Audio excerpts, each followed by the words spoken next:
very much, and very excited to be here. You can hear me because that's really loud, I can tell. And those people in the back, please come have a seat. I want to make sure you get your chance to sit.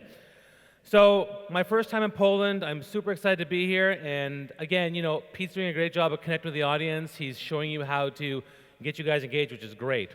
Let's get right into it because I only have 20 minutes, and I want to make sure I'm on time here. So, the agenda today is for me to talk about defining authenticity, looking at some of the challenges for digital connection, then talking briefly about what your brand and personal brand mean when it comes to marketing and leadership, and then I'm going to give you 5 key things on how to create more authentic connection in the digital age, and then I'll leave some final thoughts. And if there's time for Q&A, we'll totally do it. All right? All right. I want to start. Oh no, I should go back actually. If you want to tweet stuff, there's my Twitter handle. Okay, use the hashtag. By all means, they're tweeting like crazy today, which is fantastic. I want to start off by sharing my personal why statement for my business, which is there are lost, stuck, or unfulfilled leaders everywhere. What does that mean? It means that everywhere I go, I meet business leaders who feel lost in their career or stuck in their marketing or they're unfulfilled in their customer engagement. And so everything I do for my content serves that. With all the different projects and things that I'm doing, they all serve that purpose and that why statement. So I think that's important to keep in mind. And, whoops. There we go. Anyone here ever heard of TEDx? Show of hands? Okay, maybe there's one here. Well, my first TEDx conference, and I've been delighted to have done 5 of them now. My first TEDx talk, they said, "What are you all about, Bobby? What's your brand?" And I said, "Well, you know what? I'm all about the power of connection." Whoop, I'm clicking. There we go. The power of connection. So that's why I'm here to talk about that because I think it's going to hopefully help the digital marketers out there. But the main message of my topic was, if you care about an idea genuinely and authentically, and you communicate assertively and proactively, you create a powerful connection. And if you create enough powerful connections, you create community. And when you create enough community that are all aligned towards the same purpose, you create change. And that was the main point of my message. I'm going to actually leverage that for the talk today. So let's start with defining authenticity. Now, normally I like to do some audience interaction, but limited time. So that's fine, but hopefully there's a chance for you to put your hands up or something, that's fine. But how do we define authenticity? I mean, if you look at the dictionary, it says undisputed origin and not a copy. Okay, real, actual, genuine, bona fide. Okay, fine. How do we apply that to business?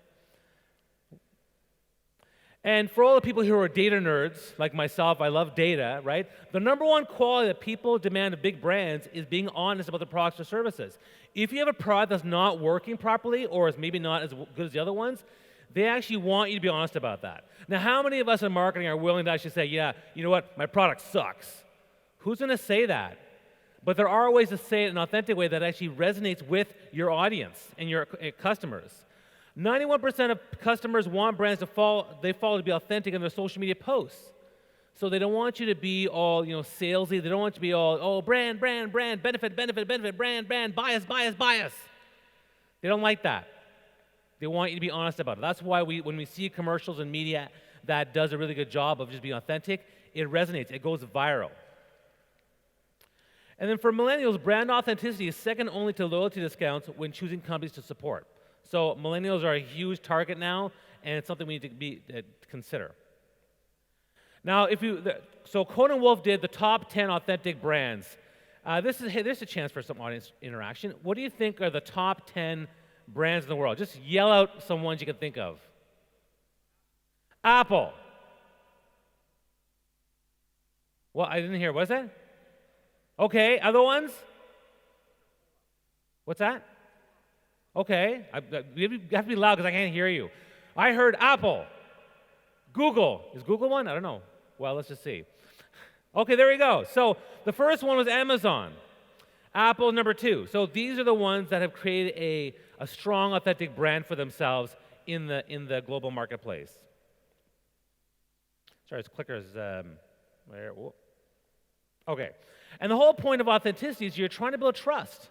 If you want to build trust, that will lead to business leads as well as connections. And the idea of authenticity is to be yourself skillfully. Now, I want to make sure we're clear on this. Being yourself doesn't mean I'm honest about everything, right? It doesn't mean you say, well, like when my wife asked me what I think of her dress, that doesn't mean I say, well, if I hate it, I don't say, well, you know what, I hate it. That's not really what authenticity is about. Authenticity is two parts. One is being as true to yourself as you can be, skillfully. And number two, being respectful and kind and generous and contextual about the situations that you're in. So you want to make sure you manage both those things as opposed to just being totally honest to the point where you hurt people's feelings. There we go. And as Seth Godin says, it's about consistent emotional labor. It takes time to be authentic, but you have to be consistent. And that's a big part of what branding is all about. And authentic connection is really about being real. I mean, it doesn't matter whether you're Marilyn Monroe or you're me and my family, my beautiful kids. We're all real human beings. Every single one of us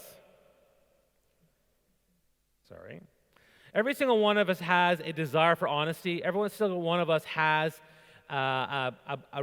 we prefer to be connected to those that are vulnerable. Brené Brown did a great research topic on vulnerability as one of the greatest connectors for your work as well as for marketing.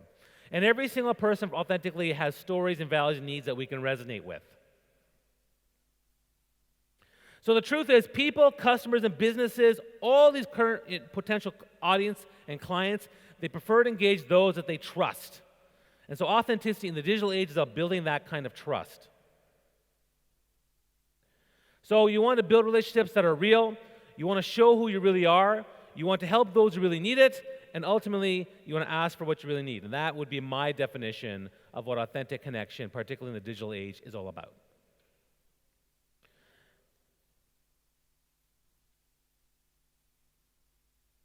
All right. So what's the challenge for most digital audiences? Well, for the most part, nowadays, relationships more than 140 characters. You can't actually, tweet and build a relationship. It takes time.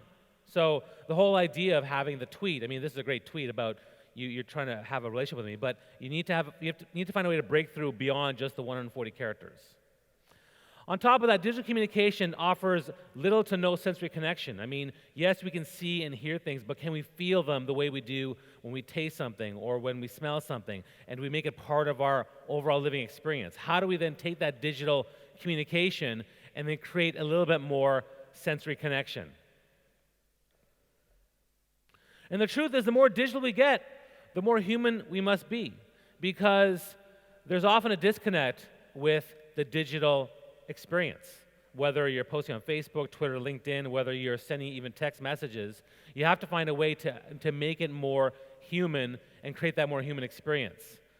And what's happening now is we know that the more we're connected with technology, the more we need to disconnect with it. Now you're seeing programs where they actually take people like yourself and you go to the woods for 2 days with no tech and no phones because why? We want to have real conversations. When you're at this conference today, think about how much time you're spending on your phone versus talking to amazing people that are here. That's something to think about because there's a great opportunity for you to connect with potential clients, customers, partners, and more. And now we see studies that show that there are people out there who actually, with the advent of social media, have more connections but are actually more lonely.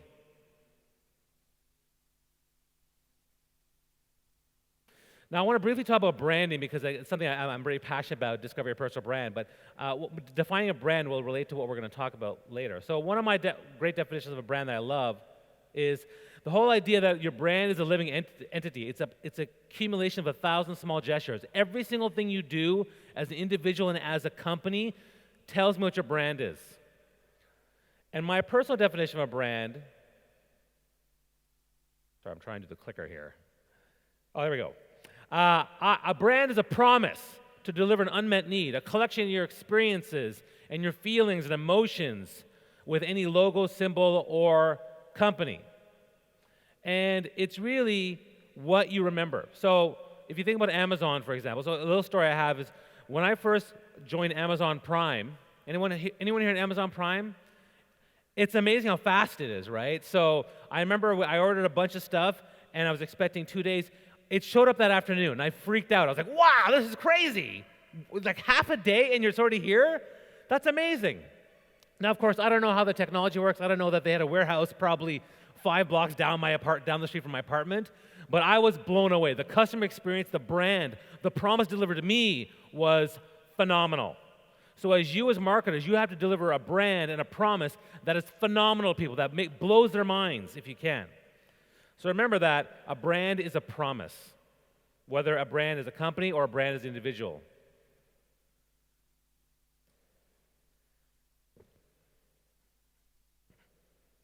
Okay, this is my fourth one. There we go, okay. And so you have to think about your brand, because your brand's based on, what people already think of you, what you already do, and what you don't want them to think of you. So if you're a company and let's say you're on Twitter and you're not responsive, that's what they think of you. Everyone thinks, well, there's unresponsive brand X. Unresponsive brand X. If you're always late to class or late to a conference, oh, there's late Billy, always late Billy at the class.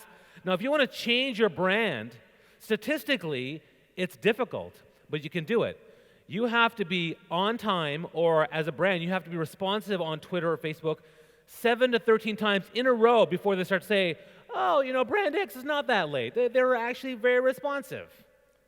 7 to 13 times. And if you screw up on number 5 or number 11, you start back at 0 again. So when you think about your brand, you have to be consistent, as Seth Godin had said as well. So the idea here is that if you want to you have to be able to embrace and create the change that you want for your brand, as well as for your digital marketing and being more authentic. And that's really what the whole point of today is all about.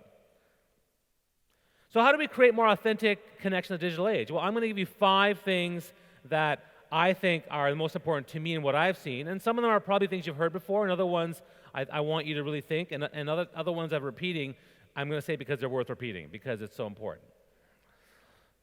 Because the idea here is that the best brands, the best connection comes when you involve your people in your marketing. That's what you want. You want to involve them in your marketing, because then they understand you. They feel part of what you're all about. So the first one, number one, is to use more videos and stories, okay? The idea of video is a great way to create more authentic connection. Now, when I do videos for my brand, I do videos about my health journey, I do casual videos at home, and then I do videos of all my speaking engagements around the world. And so for me, I'm happy to do it in all different areas of my life. And that actually creates an authenticity. It also creates a vulnerability that people like about my work as a speaker. But also, video is the future now. You've heard this before, but it's amazing how many people don't use video. By 2019, video will be 82% of all consumer internet traffic. 70% view brands in more positive light after watching interesting videos about you. I mean, you may have seen the Infoshare video. That was quite exciting. I got kind of revved up, man. I was excited to be here. And here's what's really amazing. If a picture paints 1,000 words, according to Forrester's research, a 1-minute video is worth 1.8 million words. That's just 1 minute. Probably because there's like 16 milliseconds and frames per second, whatever. But that's crazy. The video allows you to be more authentic. It allows you to have that face-to-face interaction. You see the real person. You see the personality. So I encourage all of you to use videos in all of your marketing if you're not already. And I also recommend 1, 4, and 8 to 10 minute long videos. 1-minute videos are that quick nugget or that quick overview. A 4-minute is kind of a nice, slick dive into one topic. Here are my top 3 networking tips. Here are my top 3 things about our new product launch. And then 8 to 10 minutes would be one where you're really getting into a really deep dive into something training for the most part, training people on something, or really exploring behind the scenes of the Infoshare conference, for example. And again, a lot of video tools out there. I mean, people are using Periscope, Twitter Live, and people love the fact that you're live and you're accessible and there's a strong return in your relationship. That's what ROR is. There's also, of course, Facebook Live, and now actually there's LinkedIn Video. And if you haven't been using LinkedIn Video, only the top 1% of LinkedIn users use video, actually create content, and of that 1%, only 1% create video content.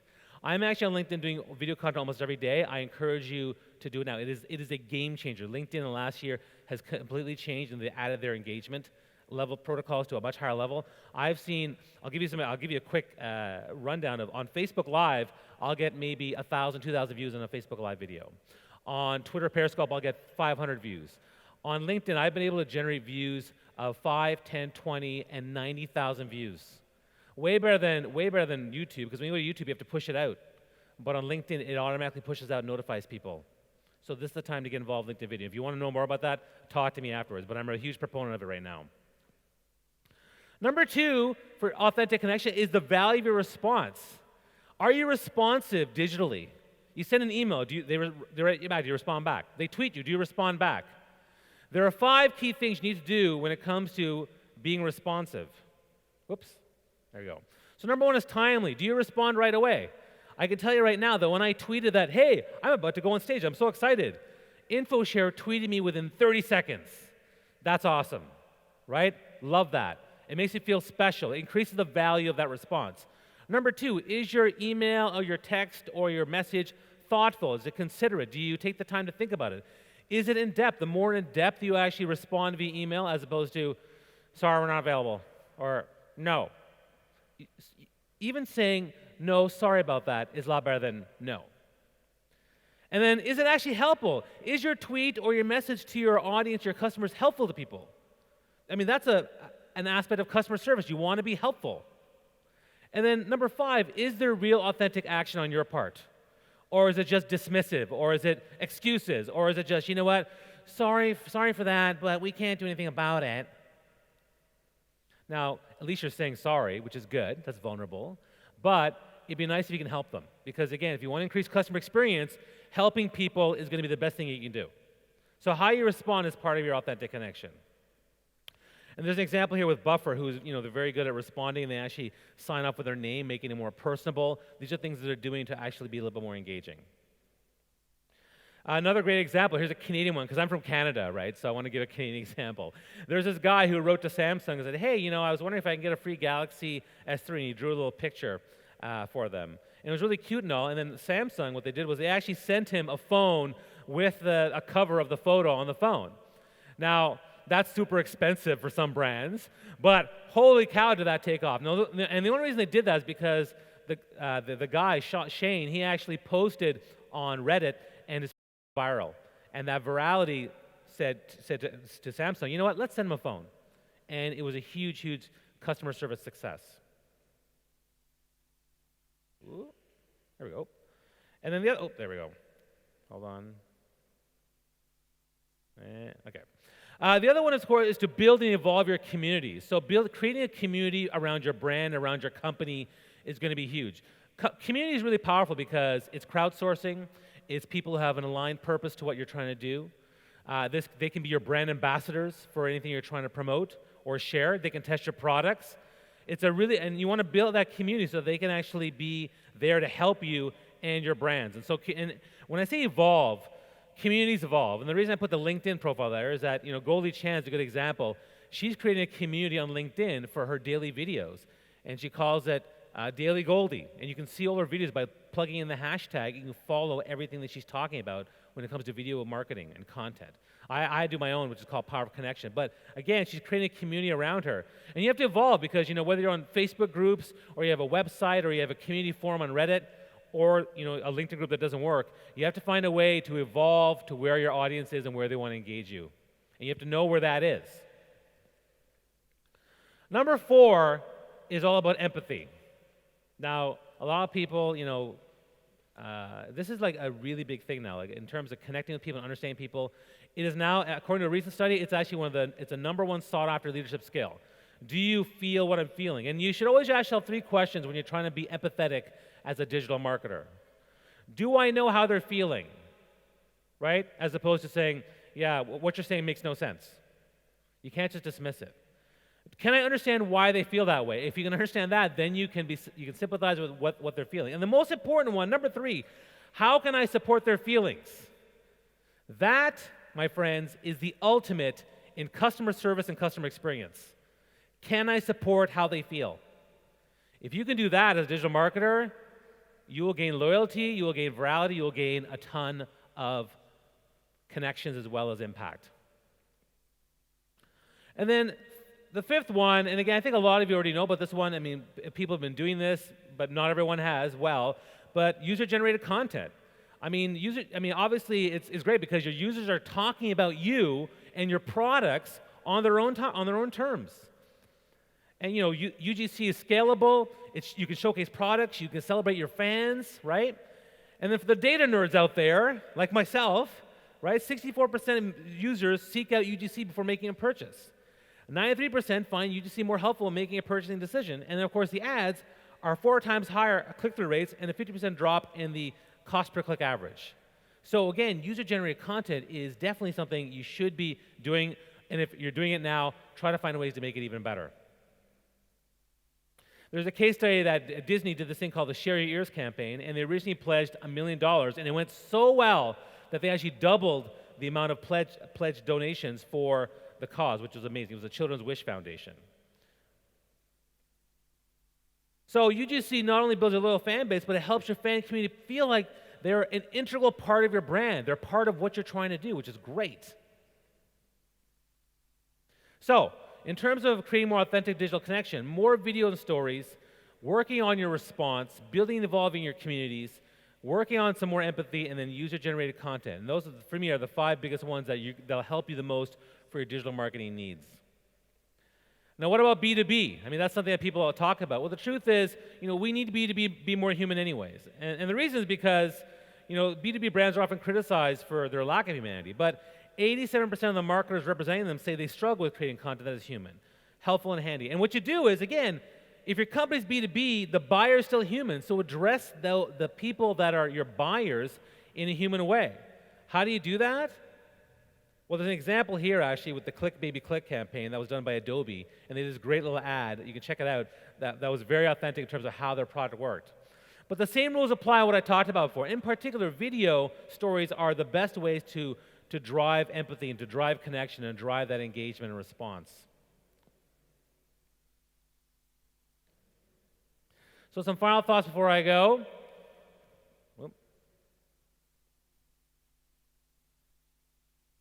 It's an average of 3. It's an average of 3. The good things come in 3s. That's good. So again, it's about how you say it, how you market, how your copy is, how your ads are, how you talk to and engage your customers. Make sure you know the how. Got to show a little love. So the idea here is that if you want to build strong customer experience, you want to show the love and show the empathy and be kind and generous to these people. Give something of value. So if you want to create engagement with your communities, you have to give some value to the interactions and them subscribing to all the stuff that you're working on. And then ultimately, you want to make someone feel like we meet their needs without them having to verbalize what they are. That is the ultimate in digital marketing and generating customer excitement. And if you can do that, then you're doing fantastic. Oh, and sorry, one last thing. For all the brands out there that are doing digital, again, you either have to be different, great, or first. So if you're not first digital marketing in an authentic way, then try to be different, try to be great. That's what you want to try to do. That's how you will make that impact as a digital marketer and be more authentic. And, there, and 3, 4. There we go, okay. So that's the end of my talk, but I will be here today and for the rest of the week. If people have questions for me, I would love to answer questions. This is your chance right now to create more connection live and in person. You can also tweet me, you can also post to me, and you'll find that I'm quite responsive, all right? But again, digital connection is something that a lot of brands need, and particularly in the tech world, because I've seen a lot of companies struggle with that, and I'll be here all day if you have any questions, all right? Thank you very much for your time. I appreciate it. Ladies and gentlemen, please put your hands together for Bobby Umar.